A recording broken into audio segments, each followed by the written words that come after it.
Bismillahirrahmanirrahim. Alhamdulillahilladzi hadana li hadza wa ma kunna linahtadiya laula an hadanallah.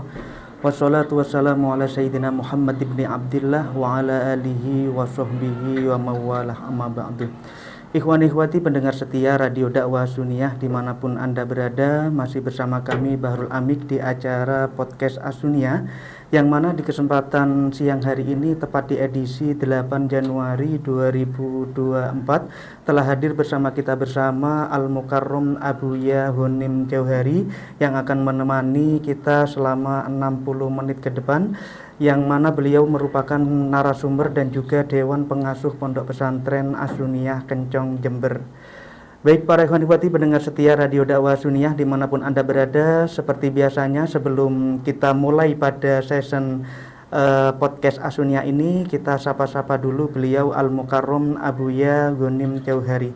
Assalamualaikum warahmatullahi wabarakatuh, Bu ya. Waalaikumsalam warahmatullahi wabarakatuh. Nggih, pripun kabare Bu ya? Alhamdulillah, Allah selalu memberikan kebaikan kepada kita dengan husnuzon kita kepada Allah Subhanahu wa ta'ala. Mudah-mudahan para santri, para alumni, para wali santri dimanapun berada, dengan husnuzon kita kepada Allah semua diberikan kebaikan oleh Allah Subhanahu wa ta'ala.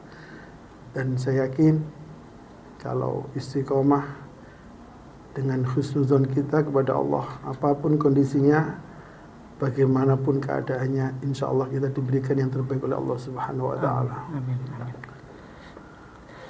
Baik, sebuah penghormatan dan juga kebanggaan kepada kita semuanya telah hadir bersama kita Abuya Ghanim Jauhari yang akan menemani kita selama 60 menit ke depan, dan juga kami mewakili rekan-rekan radio dan juga multimedia mengucapkan jazakumullah ahsanal jaza kepada Abuya karena bisa langsung hadir di studio Radio Dakwah As-Sunniyah ini. Baik para ikhwan wati pendengar setia Radio Dakwah Sunniyah dimanapun Anda berada, kita awali dulu pembahasan pada kesempatan siang hari ini dengan tawasul, dan juga nantinya akan menuju kepada podcast As-Sunniyah, keas-sunniyahan, apa itu As-Sunniyah dan bagaimana itu As-Sunniyah akan dibahas oleh Abuya Ghanim Jauhari secara kredibel sehingga tidak menimbulkan sebuah simpang siur kepada para ikhwan ikhwati yang ada di luar sana. Kepada Abuya kami persilahkan. Bismillahirrahmanirrahim. Kita bersama berharap barokahnya para masyayikh, para leluhur kita dengan Fatihah. Mudah-mudahan semuanya diberikan Allah kebaikan dunia hatta akhirah, diberikan kemanfaatan dunia hatta akhirah, dan diberikan kebaikan, dan pastinya kita berharap nanti kembali kepada Allah dengan husnul khatimah. Al-Fatihah.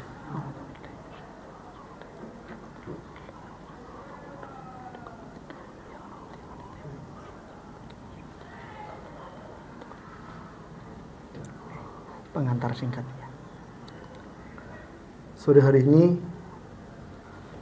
kita bersama akan napak tilas perjuangan Bapak kami, sikap beliau kepada anak-anaknya.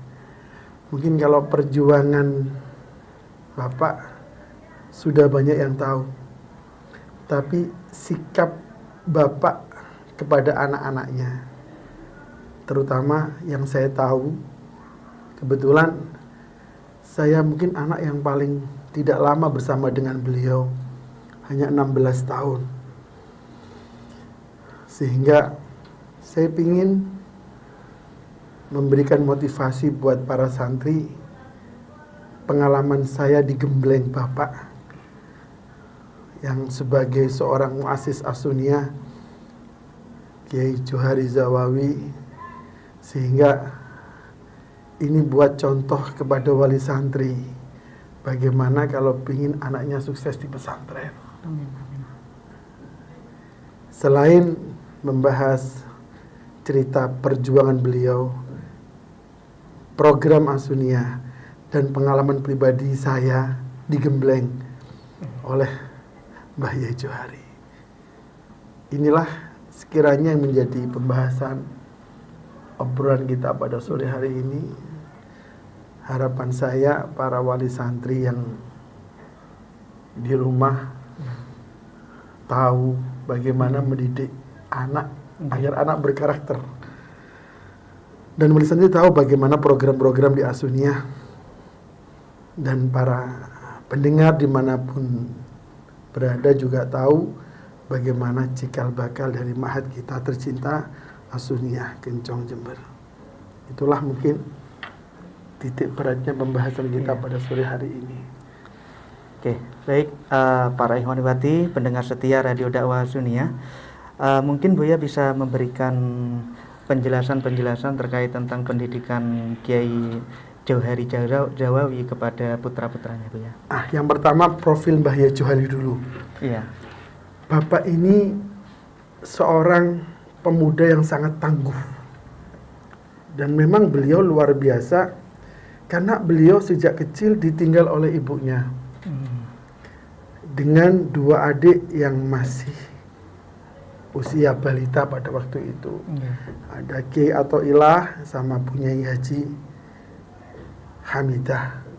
Kiai Athoillah sebagai pengasuh pertama setelah Mbah Zawawi di pesantren As-Sunniyah Sedan, yang subhanallah juga ribuan santri di sana. Kemudian Bunyai Hamidah menempat di Kajen Pati. Jadi beliau betul-betul seorang yang luar biasa. Beliau mulai kecil sudah terlatih ngomong kedua adik beliau, Kiai Athoillah dan Kiai dan Bunyai Hamidah. Beliau pun sebagai pemuda yang punya watak keras sebetulnya. Kalau saya gambarkan, kerasnya beliau itu tidak mau kalah. Sedikit punya watak ngeyel. Jadi kalau ada putra-putra Kiai Johari ngeyel itu turunan sebetulnya. Tapi dari ngeyelnya itulah tercetak hikmah yang luar biasa dan inovasi yang luar biasa. Kalau nggak ngeyel bukan Bani Johari kayaknya. Mbah Johari ini pendidikannya pertama di abahnya sendiri, Mbah Zawawi. Kemudian di pakdinya beliau, Kiai Syakur. Dan Kiai Syakur ini pakdi karena Kiai Syakur ini adalah kakak dari Bunyai Saroh, ibunya Mbah Zawawi. Nah, kemudian ada beberapa tempat pesantren yang lain, dan sedikit cerita dari lek saya dulu, bapakmu itu karepe dewi. Jadi beliau itu pernah dulu itu disuruh menghafalkan apa, nggak hafal gitu. Beliau malu, karena malu nggak hafal, beliau sampai riyadhah di suatu kamar. Di kamar itu sudah dibilang jangan di situ, kamar itu wengit. Beliau orangnya ngeyel, nggak mau, tetap di kamar itu. Dan subhanallah, cerita dari Pak Alik saya, dari Mbah Atok waktu itu, bapakmu Melayu. Ternyata benar di kamar itu beliau lihat ada, waktu beliau menghafalkan apa, saya nggak tahu, lupa apa, Alfih atau apa, ada orang yang matanya orang itu digambarkan sebesar tempeh yang besar itu. Nah, itu menggambarkan betapa beliau memang unik, unik dan nekat. Dan beliau pertama kali mondok itu sampai pakai sarung 3, bukan sarung 1 atau 2. Bukan karena beliau banyak sarung, tapi saking beliau itu sarungnya bolong-bolong, sehingga beliau merangkap sarungnya sampai 3 kali itu untuk menyempurnakan sholat. Karena kalau cukup cuma 1 sarung, dikhawatirkan sholatnya, karena saking banyak sarungnya beliau yang berlobang. Nah, itu perjuangan beliau. Selain beliau ini orangnya nggak mau kalah, beliau punya motivasi yang tinggi, dan beliau seorang yang bertanggung jawab. Pernah lagi beliau sore-sore itu nggak ketemu dicari. Ternyata beliau di atas kelapa, pohon kelapa. Di bawahnya itu ada Bunyai Hamidah, adik beliau. Beliau naik kelapa itu untuk mengambilkan Bunyai adiknya itu. Masih kecil. Pas beliau di atas nggak boleh turun. Karena masih kecil ya, jadi lihat bawah kan Iya.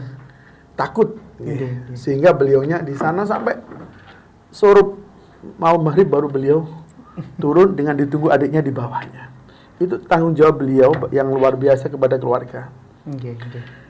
Dan tidak hanya itu, yang paling saya kagum dengan beliau, sayangnya ke adik-adiknya beliau.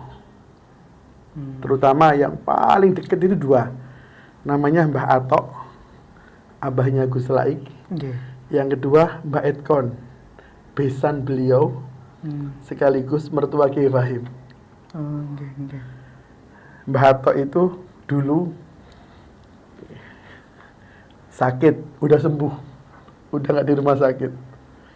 Nyuruh putranya namanya Kiai Mubar, bilang ke Pak D, panggilannya Mbak Johari itu Mbah Hari, Pak D Hari gitu. Nggak dipanggil Johari, Hari gitu. Bilang ke Pak D Hari ya, aku masih di rumah sakit, suruh nyangoni. Beliau nggak di rumah sakit, beliau udah sembuh, udah sembuh nggak sakit. Itu abahnya Gus Laik. Terus Mbak Johari tahu. Nah, sekarang mungkin di WA bisa ketangkep kan, beliau tahu. Biano wis, seakan aku lo ngerti masih dihapusi.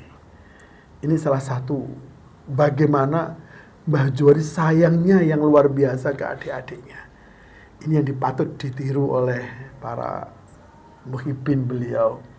Muasyarahnya beliau yang luar biasa ke saudara-saudaranya. Dan bagaimana perjuangan belajar beliau di beberapa pesantren dan tanggung jawab beliau. Jadi beliau juga pernah dulu melanggar di pondok, disanksi. Hari kamu tidak boleh keluar dari air peceren ini. Kalau air ini belum habis. Ya nggak mungkin habis loh, namanya air peceren. Dibuat mandi ratusan santri. Tapi beliau tetap kekeh. Beliau keluar hanya sholat, masuk lagi di peceren. Sampai selesai dipanggil oleh guru beliau untuk meninggalkan tugas yang diemban kepada beliau. Nah, kalau santri sekarang kan kabur. Kira-kira kabur disuruh begitu. Nggak ngurus sudah. Yang penting aman sekarang. Nah, ini sekilas tentang pendidikan Mbah Yai Johari dan perjuangan beliau dalam thalabul ilmi sekaligus ngomong adik-adiknya. Karena Mbah Johari ini saudaranya banyak. Jadi beliau ini dari ibu tiga istri dari Bazawawi. Mbah Johari ini tiga saudara. Ada Mbah Yai Johari, Mbah Yai Atok, Mbah Yai Hamidah. Kemudian dari istri yang kedua Mbah Yai Edkon sama Bunya Yai Akutah. Istri ketiga Mbah Yai Madah. Kemudian Mbah Somuti, Mbah Niam. Ada satu lagi Rusdah. Jadi 4, 2, 3. Jadi ada 9 bersaudara. Cuman yang liab 9, abawet deh. Liabnya 6, liab 3. Itulah sekilas bagaimana tentang Mbah Yai Johari. Yang saya harap ini santri bisa melihat perjuangan beliau, punya semangat tirakat yang tinggi. Bukan santri yang tamatuk tangi mangan turu molih keramat. Saya kira itu yang sekilas tentang profil pendidikan beliau. Mungkin terkait tentang cara mendidik beliau kepada putra-putrinya ya. Nah, putra, beliau nggak pernah punya anak putri. Jadi Mbah Yai Johari ini putranya total dari ibu saya 4, dari ibu Sarang 2. Jadi beliau ini diambil menantu oleh Mbah Tolo, Mbah Yai Murtalzo di Sarang, punya putra 2. Kalau nggak salah, saya ingat-ingat lupa namanya, Mas Bahmat sama Muhammadun, meninggal. Kemudian Mbah Johari punya anak lagi 1 yang tidak ketemu sampai hari ini.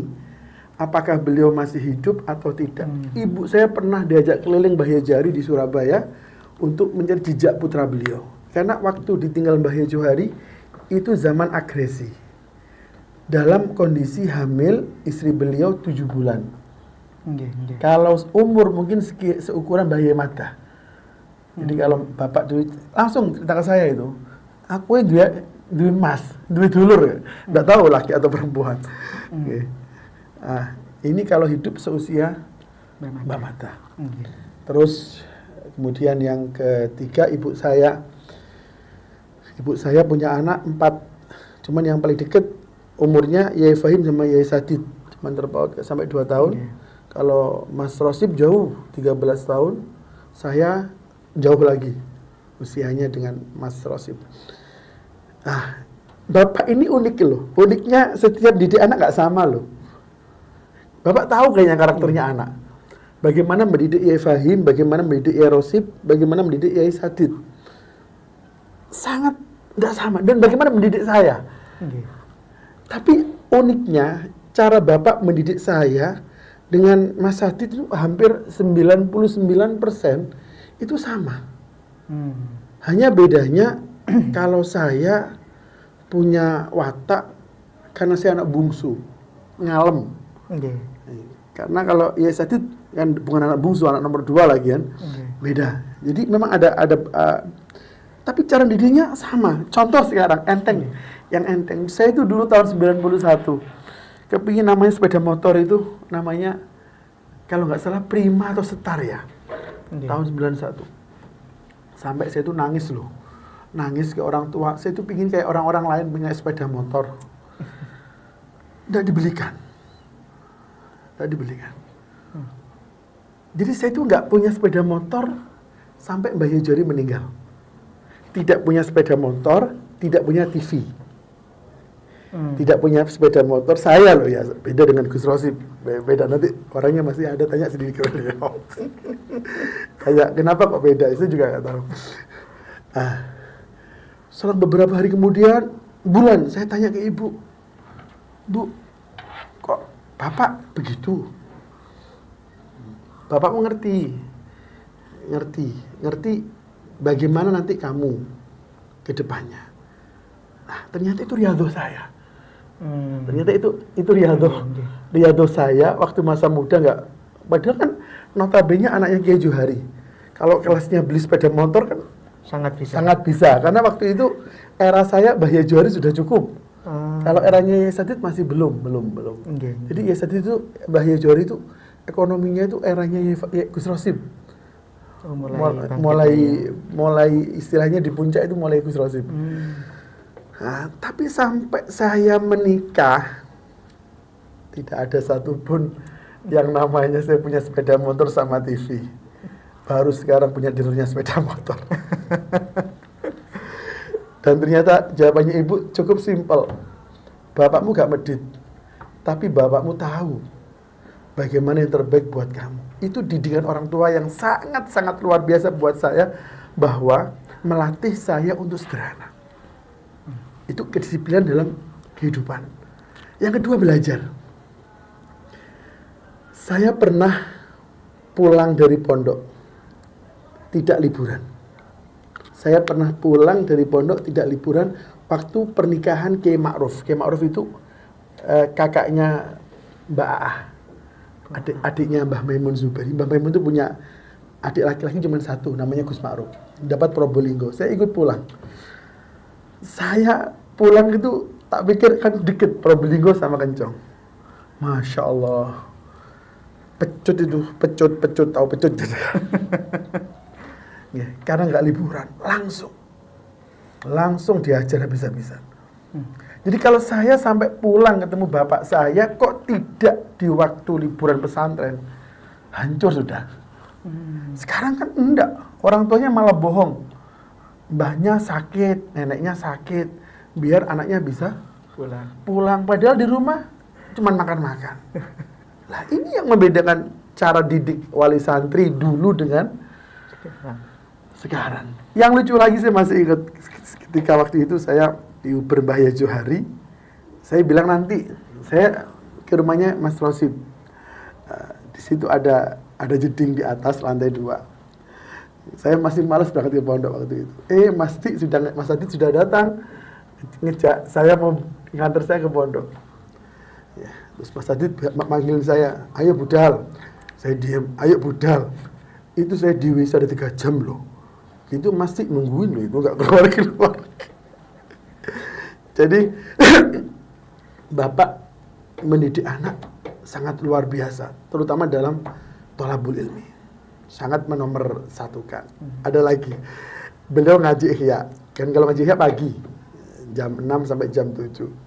Kalau ngaji di sana di Asuniyah, di dalam timur. Kalau ngaji di dalam timur ya. Saya itu rame dengan Mas Robit. Dengan Mas Robit itu guyon. Mas Robit. Saya waktu itu kelas berapa ya? Saya kelas 5 SD mungkin. Mas Robitnya kelas 2 kalau nggak berapa. Wah itu abah kalau duko nguber saya, mulai pondok situ sampai sungai itu. Nguber saya sama Robit. Udah tuh malu Mbak Johari. Pasti kuat nguber saya. Jadi betul-betul serius dalam bagaimana mendidik anak, betul-betul punya semangat untuk mencari ilmu. Dan beliau walaupun sepuh kan, para alumni, saya itu pernah digonceng Bahya Johari. Enggak, saya rewel sekolah. Malas diantar sama Bahya Johari. Diantar sama Bahya Johari, udah sepuh kan? Okay. Naik sepeda unta kalau sekarang bilang. Nah, di situ itu ada banyak angsa. Saya gemuk kan? Waktu SD itu gemuk kan? Waktu SD kelas 1 gemuk. Mungkin beliau gak bisa ngimbangi. Gonceng saya, udah sepuh, udah umur 70 tahun lebih kan. Nah, kami akhirnya jatuh bareng itu di sekarang jadi jembatan baru itu yang mau ke Ponjen. Itu sekilas cerita kami bersama. Kalau cerita banyak, kebetulan kami kumpul lama di rumah. Lama, jadi banyak hal yang sangat tidak bisa dilupakan sampai saat ini. Walaupun kadang saya itu juga izin dulu kan, kalau sekolah itu, Mas, itu bapaknya apa kakeknya gitu. Karena Mbak Johari punya anak saya itu umurnya sudah 70 tahun. Nah, jadi Mbak Johari punya anak saya itu umurnya udah 70 tahun. Karena beliau wafat kayaknya umurnya 9 tahunnya. Kalau umurnya umur beliau 80 berapa, 86 mungkin. Nah, ini juga motivasi buat para santri bahwa lanang itu aman. Walaupun nikahnya tua, insya Allah masih bisa produk anak. Jadi ayo semangat ngaji walaupun sampai tua nggak apa-apa. Itulah cerita sedikit banyak tentang bagaimana Mbak Johari, tentang belajarnya beliau, mendidik putra-putranya beliau, dan sekilas profil tentang beliau. Mungkin yang kami tanyakan ya, tadi kan telah membahas terkait tentang kesederhanaan beliau dalam mendidik putra-putrinya. Tapi kalau beliau sendiri gimana dalam kehidupannya? Entah dalam berpenampilan ataupun lainnya itu. Jangan melihat saya. Jangan melihat Yesadid naik apa, saya naik apa. Malu sebetulnya kalau begitu. Mbah Johari itu mulai saya lahir sampai saya ditinggal wafat oleh beliau, cuman pakai 2 mobil. Mobil yang pertama namanya Fitsu. Itu pun dijual karena mobilnya dipakai Yerosip Koprol. Jadi kalau para sahabat mau ke Lumajang melewati Tekung ya, ada belokan. Oh itu Yerosip luar biasa. Beliau mobilnya masuk jurang itu bolak-balik nggak mati loh. Kan luar biasa beliau berarti kan. Karena logikanya lihat mobil hancur seperti itu udah kuat beliau. Nggak apa-apa beliau. Nggak apa-apa, itu pasti ada sampai sekarang. Akhirnya mobilnya dijual karena hancur, diperbaiki tapi nggak normal. Tahun 83 kalau nggak salah, kalau nggak 84. 85 ya Johari beli mobil, namanya El Sape L300. Sekarang masih ada mobilnya, yang dipakai ngantar anak SD. Oh, gitu. Itu mobil sudah berganti warna putih, awalnya coklat. Coklat, oranye, putih, terakhir putih ini. Coklat, putih. Sampai beliau wafat hanya pakai mobil Fitsu sama itu. Dan saya masih ingat ketika beliau zaman era Pak Basofi mungkin. Beliau ditawari mobil sama Pak Basofi. Kijang Kotak waktu itu. Kijang Kotak itu sekarang mungkin sekelas Innova ya. Beliau jawab, boten usah, itu nanti akan mengurangi kenikmatan surga saya. Akan mengurangi kenikmatan surga. Itu Mbah Johari loh ya, bukan Gus Wonim loh ya. Dan itu sangat beliau nampak sederhana sekali. Sederhana. Yang paling puncak lagi, dalam itu dicat tidak mau. Kalau rumah mau dilabur, bukan cat labur, itu nunggu kalau beliau ke Sedan, beliau lagi ke Sedan, rumah baru dilabur. Gitu ya. Karena kalau ada beliau, tidak ngersoh beliau. Telepon, masih ingat saya.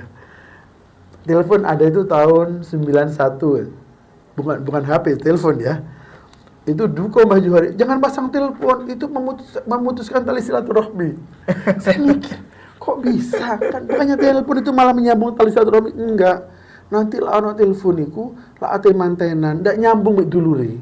Kan kalau orang dulu kan kalau mau ada mantenan, lebaran kan kita silaturahmi. Tapi kalau ada telepon kan, assalamualaikum, mohon maaf ya lahir batin, nah gitu. Itu jawabannya dari Mbah Johari. Oh iya ya. Duka jadi beliau. Jadi itu bagaimana sederhana beliau. Dan sampai beliau wafat, baju nggak pernah lebih dari 4 atau 5. Sekarang masih ada baju? Ada. Nggak tahu tadi tak bawa bajunya. Karena saya yang pegang bajunya. Jadi ada baju di tempat saya. Ada. Pernah dulu saya upload di mana ya, di sosial media ya. Tapi punya saya sendiri mungkin di sosmed saya sendiri. Ada bajunya Mbah Johari, yang masih ada bajunya Mbah Johari. Sama apa namanya? Sandal. Itu yang saya punya, yang lain saya nggak punya. Dan itu Mbah Johari sangat sederhana. Jadi kalau beliau itu bajunya lengan pendek. Yang banyak lengan pendek, yang lengan panjang paling cuma 2. Baju putih ya? Cuma 2 warnanya beliau. Coklat, kopi susu sama putih. Jadi baju beliau cuma 2 warna, kopi susu sama putih. Tapi nggak pernah putih breh, putihnya putih tulang. Sama kopi susu. Jadi nggak pernah beliau pakai baju hijau, kuning, saya nggak pernah. Jadi sangat-sangat sederhana sekali beliau. Makanya kalau saya, kalau beda dengan putra-putranya. 1 tahun bisa ganti 2 mobil, 3 mobil.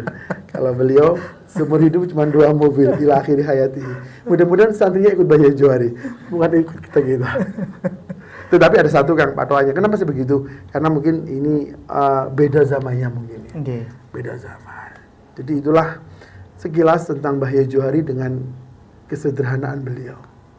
Semoga menjadi acuan buat para alumni meniru jejak langkah Mbah Johari. Ya. Baik para ikhwanifati pendengar setia Radio Dakwah Sunniyah dimanapun Anda berada, luar biasa penjelasannya beliau tadi terkait tentang profil Kiai Johari Zawawi dan juga cara mendidiknya beliau kepada putra-putranya. Ini kalau kita bahas Kiai Johari Zawawi nampaknya belum selesai 2 jam 3 jam ini ya. Kita lanjut kepada itu masih 0% deh ya. Jadi intinya itu masih cerita 0% dari Mbah Johari. Gitu ya. Karena kalau kita ceritakan bukan cukup 1 jam 2 jam karena banyak episode nanti. Gitu. Karena kan kita tujuannya adalah tidak hanya profil tapi juga kilas balik tentang Mahat As-Sunniyah. Oke, baik para ikhwanwati pendengar setia Radio Dakwah Sunniyah dimanapun Anda berada. Untuk yang kedua ini Yai mungkin bisa memberikan sebuah penjelasan terkait pendidikan yang ada di As-Sunniyah itu sendiri Yai. Ya, sebelumnya yang sering Anda lupa, Pondok As-Sunniyah namanya Al-Khalafiyah pertama kali. Jadi As-Sunniyah itu namanya Al-Khalafiyah, pertama kali Al-Khalafiyah. Cuman sayangnya tidak tahu tahun berapa diganti ke As-Sunniyah. Jadi awalnya Al-Khalafiyah, kemudian diganti As-Sunniyah. Kalau jejak yang saya pahami, As-Sunniyah ini berdiri tahun 42. Tapi dulu pondok hanya bersifat mengaji klasik, kemudian sistemnya sorokan, bukan sorokan, bandungan ya, kalau dulu. Jadi ngaji ke Mbah Johari. Itu pun nggak lama, karena tahun 42 setelah itu Mbah Johari dituduh sebagai pasukan Hizbullah, sebagai laskar Hizbullah, sehingga Mbah Johari mengungsi. Nah, waktu Mbah Johari mengungsi itulah pondok hancur, dihabiskan. tahun 44. Nggih. Jadi 1 tahun sebelum kemerdekaan. Baru tahun 44 ini dibangunlah bilik-bilik baru. Tapi dulu itu yang paling banyak dari Cilacap. Cilacap, Ciamis, Magelang, Banyuwangi. Justru malah Kencong ini jarang yang mondok. Jember ya. Jember. Sampai hari ini kayaknya. Tapi Jember banyak sekarang. Cuman kalau dulu jarang. Baru kemudian setelah itu dibikin nama Sifir. Ada Sifir Ula, Sifir Sani, Sifir Salis.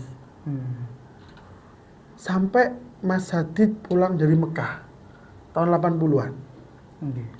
Setelah Mas Hadid pulang dari Mekah dirubah menjadi tingkat sanawiyah, ibtidak, sanawiyah, dan aliyah. Dan kemudian dirubah lagi sistemnya pada tahun berapa ya? 2010 kayaknya. Dengan sistem kelas-kelas sanawiyah, ibtidak 3 tahun kan. Itu baru di era 2010 kayaknya. Dan kemudian cikal bakal formal. Nah ini yang perlu saya ceritakan kan. Itu dilematis kan. Mbah Yai Johari itu dulu tidak begitu sreg dengan formal. Karena Mbah Johari itu nggak seneng kalau santrinya jadi pegawai negeri dulu. Pemerintahan. Di pemerintahan nggak seneng. Saya punya Pak Lik namanya Haji Imdad. Dulu sudah dia jadi PA, pegawai pengadilan agama. Udah PNS, keluar dari PA. Karena Mbah Johari nggak setuju. Adiknya ibu saya. Sekarang semua berebut jadi PNS malah. Ikut P3K. Apalagi itu yang macam-macam sudah sekarang. Tetapi seiring dengan waktu, pesantren tanpa ada formal mengalami gejolak yang luar biasa. Termasuk sarang pada waktu itu juga mengalami penurunan yang luar biasa. Tidak hanya sarang, semua pesantren. Akhirnya tahun 2010 kita mulai gimana kalau ada formal. Tetapi tidak mengurangi kesalafan nomor 1, pendidikan yang bersifat ukhrawiyah. Sehingga yang terjadi akhirnya tahun 2010 2011 ada MTS dan Aliyah. Dan lucunya lagi Universitas Asunia itu berdiri mulai tahun 2002 malah. 10 tahun sebelum ada MTS dan MA. Akhirnya dengan berbagai pemikiran keluarga yang campur aduk, bingung kita. Gimana? Akhirnya bismillah kita mengadopsi tanpa meninggalkan. Jadi mengadopsi tapi tanpa meninggalkan. Kan tetap kalau anak adopsi kan tidak sehebat anak kandung. Nah, jadi kalau kita gambarkan yang salaf itu agama itu anak kandung, yang formal anak adopsi. Jadi sehingga kalau adopsi kan tidak bisa menempati anak kandung. Maka kita bikin ada formal dan subhanallah kita tetap berhasil hitungannya. Formal tidak menjadi acuan di Asunia. Tetap acuan kita adalah mengaji dengan sesuai dawuhnya Mbah Yai Johari, tarkul jahli. Kita bikin pondok ini niatnya tarkul jahli. Saya masih ingat dulu, kamu itu kalau mondok niatnya tarkul jahli, menghilangkan kebodohan. Jangan mondok itu niatnya apa-apa. Apalagi mondok niatnya cari menantu kiai, bukan. Ini tarkul jahli. Dan puncaknya beliau dawuh ketika saya ini nggak kerasan di pondok. Sebelum 7 bulan wafatnya beliau. Saya sudah mentok kekerasan. Nin, kamu itu apapun yang terjadi kudu ngaji Alfiyah sampai mari. Karena santriku patokane Ibnu Aqil, Alfiyah Ibnu Malik. Artinya, lak sampean mondok kok belum sampai tingkatan Alfiyah. Itu untuk mencapai futuh itu bisa, tapi nggak secepat yang sampai tingkatan Alfiyah. Jadi untuk wali santri di rumah harus diingat bahwa mondok itu ya untuk tarkul jahli. Dan tarkul jahli itu patokannya kalau ngaji ya, lah ngaji nahwu ya sampai Alfiyah. Dan Mbah Johari itu patokane tasawuf kan. Mbah Johari itu sukanya fikih sama tasawuf. Otomatis Ihya Ulumuddin pegangan beliau. Nah, saat ini Ihya ini kayak orang-orang menganggap itu buatannya Imam Ghazali. Padahal kalau mengaku saatnya Mbah Johari ya kudu ngaji Ihya sampai mati. Jadi nggak samain si pondok ngaji Ihya sampai mati. Dan harus punya keyakinan pemantapan anakku di Kencong ya harus sampai alfiyah, bukan boleh ijazah SD, SMP, SMA atau SMK, bukan, atau perguruan tinggi. Mungkin terkait tentang adanya sebuah formal ini ya, sistem pendidikan yang ada di As-Sunniyah ini terkait tentang hafalan dan juga pemahaman kitab itu gimana perkembangannya? Ini yang sebetulnya sedikit ada rasa dilematis, karena bagaimanapun kalau sudah ada formal, kadang-kadang acara formal itu nggak bisa dirubah, ujian negara, ini dan itu. Nah, tapi kita masih berusaha sekuat tenaga ibaratnya bagaimana kita tetap mengedepankan ukhrawiyah, bukan duniawiyah, sehingga tetap santri di As-Sunniyah ojo ngaku-ngaku santri lak durung tamat Imriti, Mulkhatul I'rab, Alfiyah, dan Jahrul Maknun. Walaupun itu berat. Kadang kita mikir, geopo sih? Kan sudah banyak pondok-pondok lain yang meninggalkan muhafadzah. Banyak. Tinggal segelintir loh pondok yang mau muhafadzah. Karena itu harus banget jadi santri As-Sunniyah. Harus merasa sukses dalam thalabul ilmi. Tetapi As-Sunniyah itu, sebelum saya akhiri, ini sudah jam 5. As-Sunniyah itu gak seklek. Nggak seklek itu artinya As-Sunniyah itu Nusantara.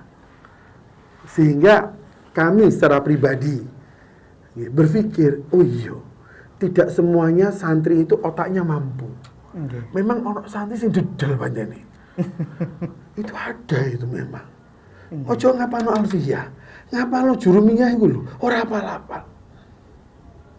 Ojo jurumiyah sabrawi lho gak hafal. Jadi, akhirnya kami itu berpikir berbolak-balik. Akhirnya, oke lah, As-Sunniyah pondok induk, pondok pusat, tetap kita pertahankan salafnya murni. Sehingga kita untuk mengadopsi lagi pendidikan yang semi modern, maka abna beliau, bukan hanya saya sebetulnya, ya Sadid membuat Darmas, saya membuat Al-Johari. Nah, ini sebenarnya kan adopsi juga ini kan. Ya Sadid membuat Darul Mustafa As-Sunniyah, kula bikin As-Sunniyah Al-Johari. Cuman bedanya kalau beliau kan yang ngurusi putranya, karena anak saya masih kecil, maka istri saya yang ngurus. Dan kebetulan kan memang saya yang paling banyak istrinya. Nah, jadi As-Sunniyah Al-Johari, Darmas, itu sebetulnya hanya penyempurna dari pondok As-Sunniyah. Bukan pesaing, tapi menyempurnakan. Untuk santri-santri yang sekiranya masih berpikir nomor satu kan formal. Nah, sehingga As-Sunniyah Al-Johari itu tingkatannya SMP, SMK, ada MA tapi IPA jurusannya. Karena untuk nyapno menowo ada yang mau jadi dokter. Dan ternyata ada beberapa yang masuk di dokter gigi, masuk di UNED. Memang untuk pengimbang aja, pengimbang. Daripada mereka mondok di As-Sunniyah, mending mereka mondok di yang berbau As-Sunniyah. Walaupun bukan pure kayaknya ikut As-Sunniyah. Karena As-Sunniyah itu harus kita jaga kredibilitasnya ibaratnya.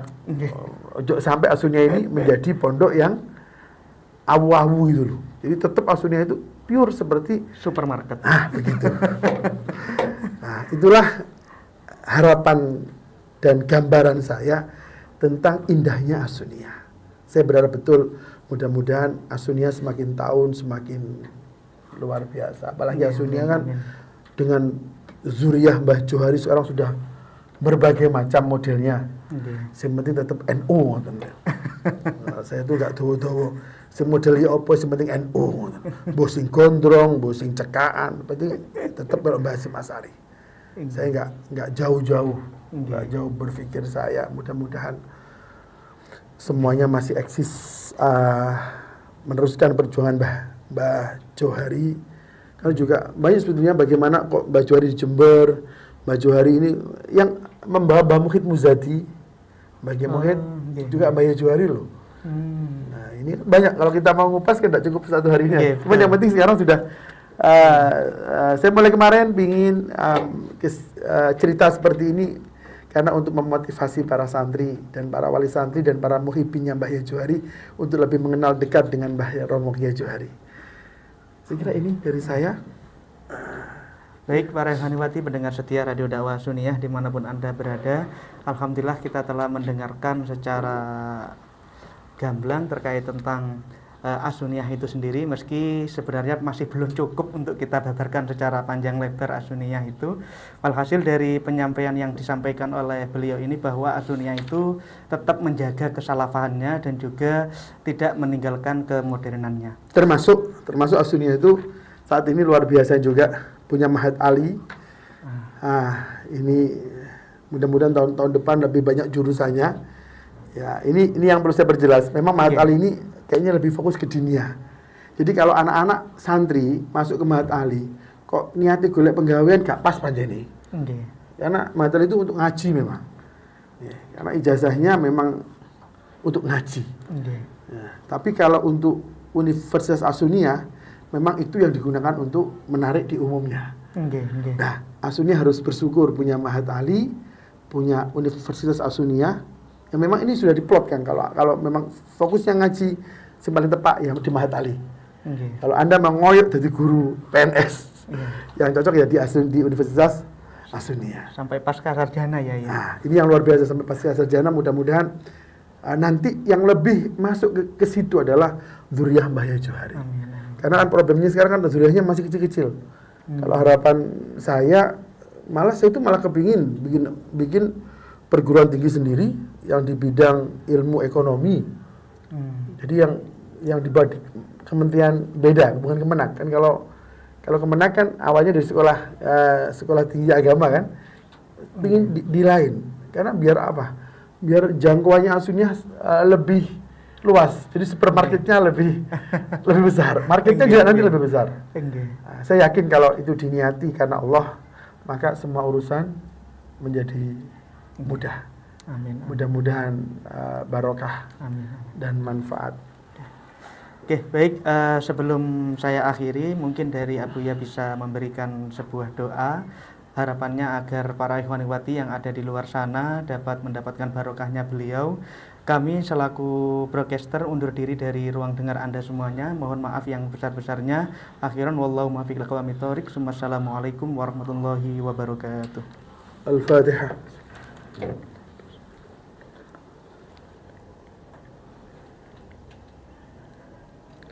Bismillahirrahmanirrahim. Alhamdulillahirabbil alamin. Allahumma shalli ala sayyidina Muhammad. Barik lana fi hadzal majlis. Barik lana fi ilmina, barik lana fi talamidina wa talamidzatina. Barik lana fi kulli amrina. Allahumma ya Allah bil barakah masyayikhina, khususan abina al-hajj Jauhari wa ummina hajjah Sa'adah wa kullu masyayikhina. Ya Allah, talamid fi Mahat As-Sunniyah ilmahum ilman nafi'an wa rizquhum wasi'an halalan thayyiban. Rabbana atina fid dunya hasanah wa fil akhirati hasanah wa qina adzabannar. Wa sallallahu ala sayyidina Muhammad alhamdulillahirabbil alamin. Dari kami mohon maaf, sebetulnya pingin lama-lama tapi ini sudah 1 jam, saya juga punya kerjaan yang lain. Mudah-mudahan Allah memberi kesempatan kita ada waktu bisa ngobrol-ngobrol lagi. Bisa tanya jawab. Mungkin bisa menyapa para alumni. Kalau ini kan masih waktunya nggak pas. Nah, kalau mungkin bisa menyapa, kita paskan lebih baik.